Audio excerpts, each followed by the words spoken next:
very good book called The Heart of the Buddhist Teaching by Thich Nhat Hanh. Mm-hmm. Dr. King, that was one of his mentors or what have you. And, talks about the notion of being in the here and the now. If you focus on the past, that's when you get caught up in depression. If you focus on the future, you get caught up in anxiety. You become very anxiety-laden. Right. It's about staying in the here and the now and staying focused. Right. And get it focused and then staying focused and being and having a purposeful, driven life. Right. Right. Exactly. I do. Now, like I said, getting to know you somewhat, I feel and can see that you seem to have a very humble and calm spirit, and that takes work because we don't come here that way. I mean, we come as babies, but life works on us. So that's an unthinking that we have to do to get ourselves to be calm and relaxed and peaceful. Mm-hmm. And I find that people that live that way, they have certain elements that they have in their personal space and their surroundings. Tell us, what do you surround yourself with to keep you focused and peaceful? Well, that's another great question. You know what it is? I'm a very private person. I'm allergic to BS. You heard? I know. You got a unit called No BS, right? Yeah, I have a Twitter movement called the No BS movement. Yes.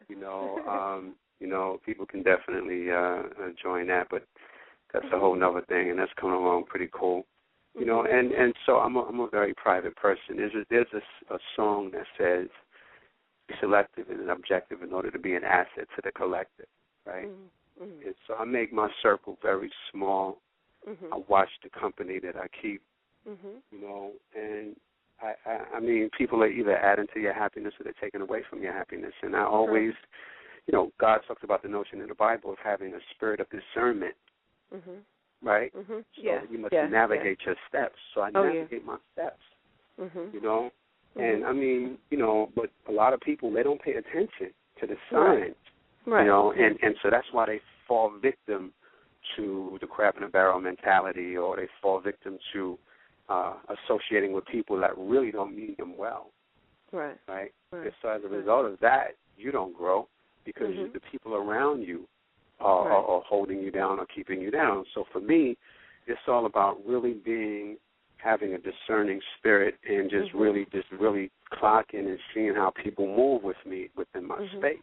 And if it's right, they stick around. If it's not right, I fade them to black or just totally cut them off. Or just totally cut them off. You feel me? And that's real talk. That's real talk, though. It is. And not wishing bad to nobody, but it's got to be. You got to keep it pure. You got to be able to stay focused on what you want. And while we might know a lot of people, everybody aren't positive. And it's unfortunate, but that's how it's got to be. I wish I've had to do that. I'm gonna give you a for instance. I was told recently, and I got a chuckle out of this. There's a lady that is 92 years old. And a lady friend of mine said that she told her that she attended another lady's birthday party that was 90 years old. But the lady that was 92 years old had a boyfriend with her there, right? And she told her, in front of her boyfriend, I had to cut the one I had off, or the one I had before him off, because he wasn't treating me right. 92 years old. Wow. With a boyfriend, and had to cut the other one off because he wasn't treating her right. And she probably got one foot in the grave, you heard? But the bottom line is, I don't care how old you are or whatever, it's about you knowing your worth and knowing your value. Right. And when you know that, you walk a little taller, you feel a lot better about yourself, you're comfortable in your own skin, and you command a certain amount of respect. Sure.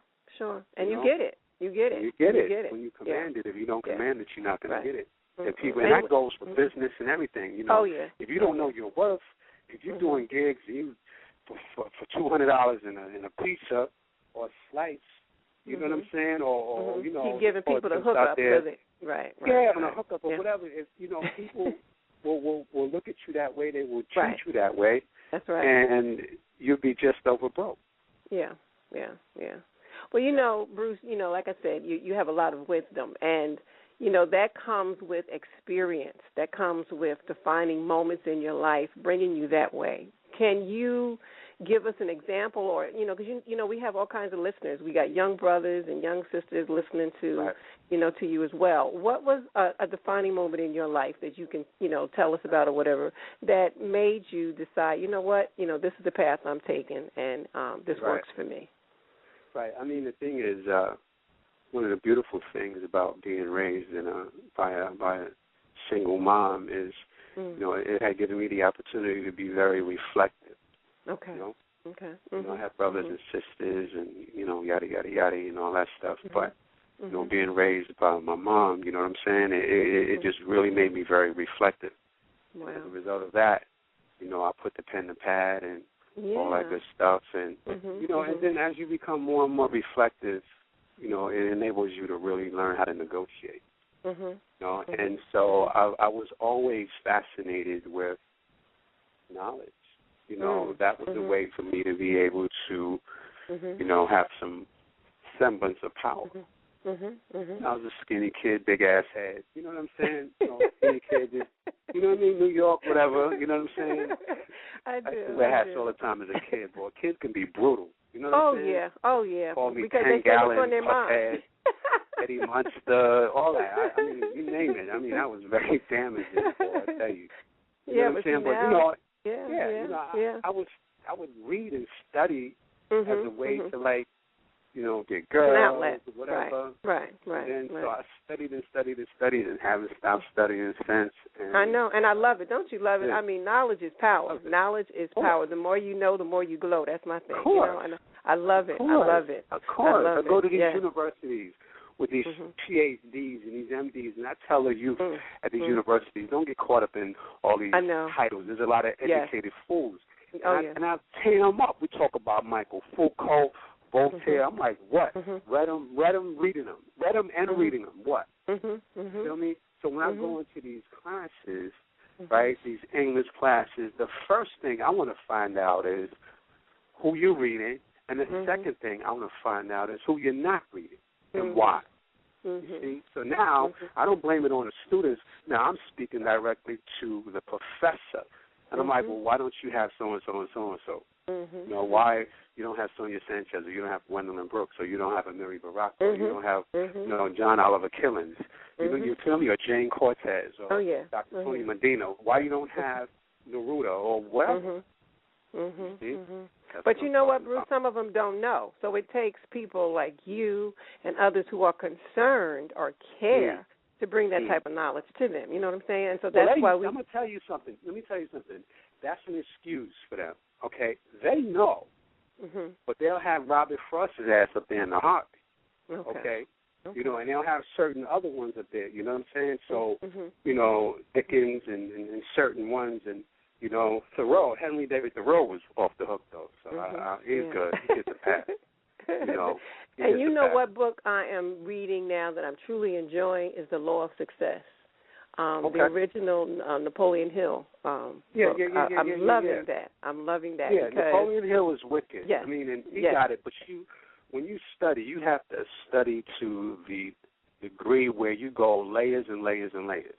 Okay? So when you're studying Napoleon Hill, you have to study where he got it from, which is Andrew Carnegie. Yeah. And you have to study where he got it from, and where he got it from, and where he got it from. Right. And you see, and that's that's true study. Right. I got you. Yeah, Napoleon and it's never ending. Think and Grow Rich and all that shit. He's pretty hot. It's never ending. It's never ending. Yeah, never ending. I don't have a library. I have a truthberry. You heard? So it's like my cats is so busy, caught up on with the sports thing. They kill me with that. They could tell you. There's cats out there that'll tell you, yo, in 1997, homeboy shot 19 things and he wore this colored drawers, and you know what I'm saying? I'm like, damn, I'm chasing first printings, you feel me? That's what I'm chasing after. You heard? I mean, teach his own, though. I'm not hating on that. Right. And it's not just all about knowledge. I mean, you have to live, you have to. You have to have some fun stuff too. However, you have to also. This is my thing right here. You heard? I do. And you know what? And I know you know him. I don't. But just watching him, you remind me of Deaf Poet. Of who? What is it Deaf Poet? What's his name? From so many. I No. What's his name? I'm trying to say. I thought I had it. Okay. But you remind me so much of him. I know you know him because I've seen you in pictures with him. So I know you know him. Yeah, but you remind me so much. The calm spirit. Most Def is what I'm trying to say. Most Def. Oh, Most. That's who you remind me of. Yeah. Most is Mighty Most is. He's hot. I suggested that he be the host of Def Poetry because he's the bridge between rap and spoken word. Right. And Mighty Most is he's really putting in work, and what I love about him and respect about him is something that I think people really need to take notes on, and that is the fact that he has multiple layers. You know, gone are the days of just doing one thing and being one thing or whatever, just doing one thing or whatever, because, you know, I mean, we're in a whole nother, you know, zeitgeist, right? Yes. And so it's about you being able to reinvent yourself, which is the key to longevity. Right. Yeah, well, Most is doing his thing. Well, definitely. Speaking of doing this thing, you are as well, because I'm looking at your bio. I mean, wow. You have made an art out of executive consultant. I mean, you're on a little bit of everything. I mean, Gumbo for the Soul Publications, business development of the International Hip Hop Speakers Bureau, consultant for Audible Inc. Oh my God, I'll be going on and on and on. So just tell us what made you take this position, this particular position with these different organizations. What does that speak about you and what your mission and vision is in life?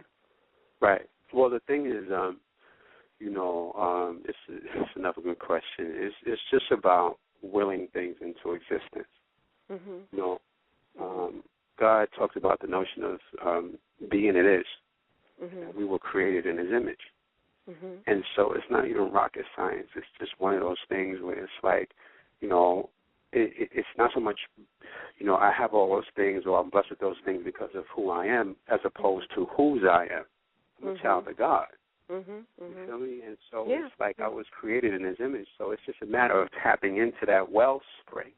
The situation, we have situations when we don't tap into that wellspring and we start putting these limitations on ourselves and we start having all these excuses and we start procrastinating and, you know, I mean, the excuses are the tools of mental incompetence that build monuments of nothingness, and those who build upon themselves succeed at doing nothing but making more excuses. You know, Dr. Wayne Dyer said it best when he said, excuses be gone. I think that's one of his latest books. So, you know, we need to stop making excuses. We need to get focused and stay focused, right? And understand the fact that, you know, every time you watching the game, you watching somebody get paid. Every time you listening to a song, you listening to somebody getting paid, right? Every time you watching a movie or you go to the movies or you go to a restaurant, somebody's getting paid. But guess who's not getting paid? You feel me? And so we need to really be about our business. Now, when you look at people like Mos Def and you look at other people that's really on their grizzle, on their grind, right? I mean, the amount of work that they put in is ridiculous, you know. And the thing is, Frederick Douglass said it best. He said, power concedes nothing without a demand. Never did and never will.